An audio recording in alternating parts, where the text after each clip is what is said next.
As a child, I went through things that were not good. I have a lot of early childhood trauma, and we hold trauma in our bodies, especially in our nervous system. So now, as a 42-year-old woman who's been diagnosed with bipolar, PTSD, and drug addiction, I've been sober for 5 years, but recovery is for life. I do retain some issues with being touched. Physical touch is a major trigger for me, and this is how I worked through it with my family.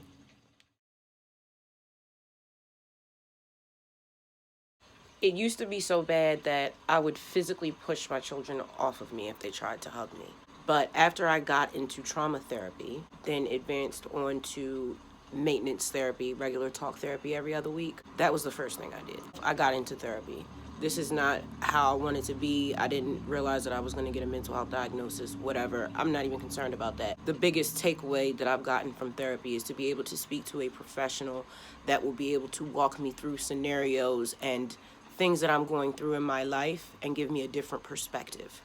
Because I do a lot of blaming myself for things or only being able to see from a lens of a person who's been through a lot of trauma. So speaking to a professional gives me the opportunity to have different perspectives introduced to me, different terms to help me communicate how I feel and to help me understand that I'm not the only person that goes through these things. It gives me a reference point for my mental health disorder. So that's the first thing that I did is I got myself into therapy. The second thing I did was get my kids into therapy. I'm not the only person that's gone through childhood trauma. We all did. And one person healing and your family not healing is not the best scenario because you need support. There's nothing worse than going to like rehab, drug rehab, and then coming home to a house full of addicts and nobody wants to change. How successful do you think your recovery is going to be if you're the only one trying to recover in your household? So I would definitely get the whole family into therapy. It doesn't have to be forever, but it's nice to have someone who's not a friend or a family member, someone who doesn't have a vested interest in anything that you say. They don't have their emotions connected to what you say.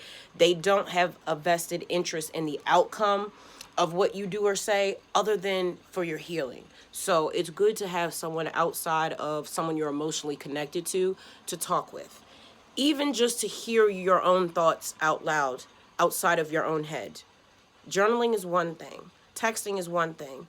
But speaking about your deepest, darkest experiences, fears, and traumas out loud is very freeing.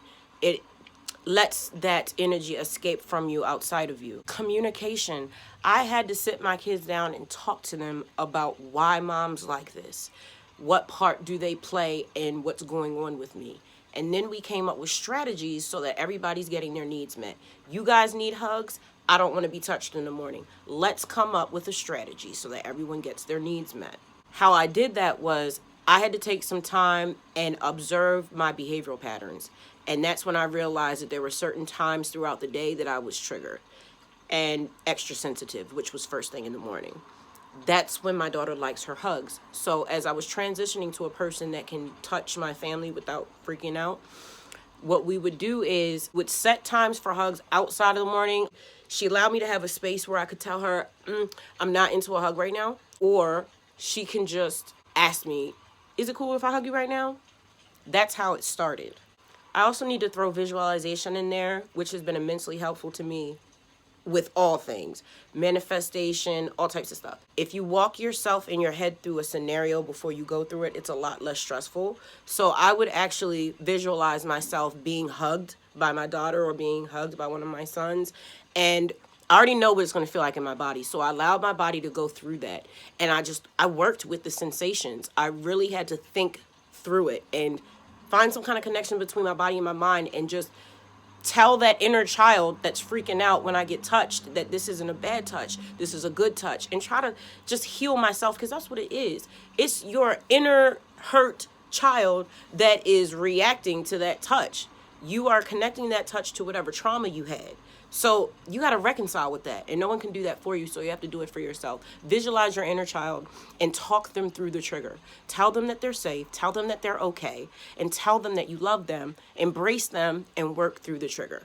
This is the dark work. This is the work. This is what they call shadow work. It's just conscious, deep inner work that you have to make the space to do yourself. I also taught my kids that communication is not just speaking. People can communicate not just through telepathy, but also through their body language. I have taught them how to identify people's body language so that they can understand when someone is uncomfortable. That was immensely helpful because if it's giving this, maybe it's not time to come give mom a hug. After so many conversations, so many unwanted hugs, so much shadow work, now I'm not saying that I'm like cured.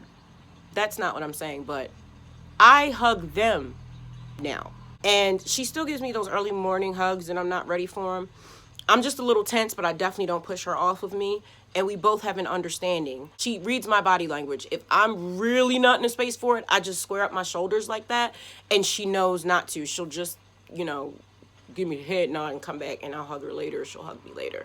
It's still that same sensitivity time. It's still very much first thing in the morning that I'm super extra triggered and I just need to get myself together and realign and just recalibrate and get myself together before I have people hanging up off of me. Because honestly, it feels like my energy is being sapped out of my body.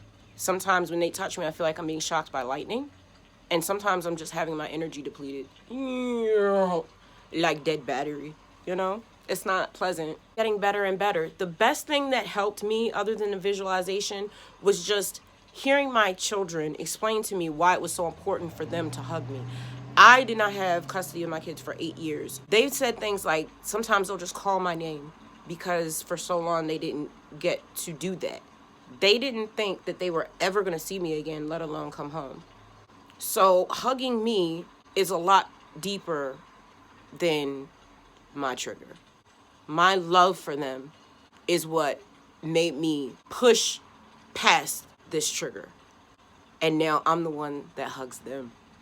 Communication is the key to unlocking everything that you want in your life. You've got to learn how to communicate with people. So many problems in this world could be solved if people learned how to listen and communicate through information and not aggravation. So many problems would be solved. We all have got to do better. Peace.